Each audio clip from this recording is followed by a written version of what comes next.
Hi friends, আমি সাগরিকা। আজকে মাকে নিয়ে ডাক্তার দেখাতে যাচ্ছি এমসে। মা হাঁটতে পারছে না, কি করব বলুন? তবুও মাকে ডাক্তার দেখাতে নিয়ে যেতে হবে, কারণ রোজ দিন জ্বর আসছে। এই যে স্টেশনে চলে এসেছি, স্টেশনে বসে আছি। ট্রেনের অ্যানাউন্স হয়েছে, কিন্তু এখনও ট্রেন ঢোকেনি। দেখুন স্টেশনে কত ভিড়। তা স্টেশনে চলে এসেছি, ট্রেনও চলে এসেছি হচ্ছে কল্যাণী স্টেশনে নেমেছি। এবার ব্রিজে উঠতে হবে, প্রচণ্ড ভিড়। মা শরীরটা খারাপ লাগছে, তাই বসে রয়েছে, পুরো ভিজে গেছে। গাড়িতে উঠেও মায়ের শরীর খারাপ করছিল, এমন ব্রেক মেরেছে আমি মায়ের গায়ের ওপর পড়ছি। চলে এলাম এমস।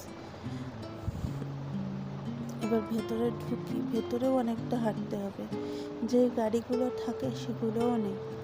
এরপর প্রথম দিন, আমরা জানি না কিভাবে যেতে হয় না যেতে হয়, মানে জানি ট্রেনের রাস্তা করে আমার বর বলে দিয়েছে, আমার বরই নামটা দেখিয়ে দিয়েছে। তো এবার আমরা যাচ্ছি, অনেকটা হাঁটতে হয়। তো মাকে দেখে খুব কষ্টও লাগছে, পুরো ভিজে যাচ্ছে। কি করব বলুন? আমারও কষ্ট হচ্ছে, কিন্তু আমার কিছু করার নেই। না কোনো গাড়ি ঘোড়া আছে যে ভেতরে দিয়ে আসবে, সেরকম কোনো ব্যাপারও নেই। তা ভালো কথা, আমরা হেঁটে হেঁটে ভেতর দিকে যাচ্ছি। মাকে বসিয়ে রেখে আমি লাইনে দাঁড়িয়েছি, কারণ আমাকে স্লিপটা নিতে হবে, সেই কারণে। এদিকে মায়েরও চিন্তা হচ্ছে যে মা না অজ্ঞান হয়ে যায়। যে মা বসে আছে, দরদর করে ঘামছে। স্লিপটা পেয়ে গেছি, কিন্তু এখনও দেখছি নাম ডাকবে তারপরে। তো মাকে এক জায়গায় বসিয়ে দিলাম, তুমি একটু বসো, নামটা ডাকুক তারপরে।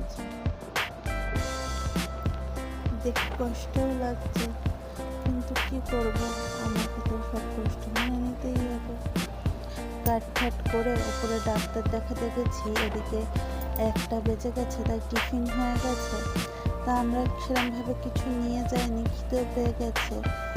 মা আর আমি একটু হাঁটতে হাঁটতে ক্যান্টিনে যাই, ক্যান্টিনের থেকে খেয়ে আসি। মা তো এমনিতেও খেতে পারছে না, তবুও দেখা যাক।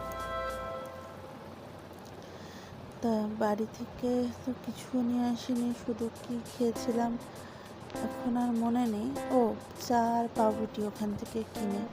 ক্যান্টিনটাও অনেক দূর, মানে আমার যে মাকে নিয়ে আসতে কিরম যে কষ্ট হচ্ছিল আমি নিজেই জানি।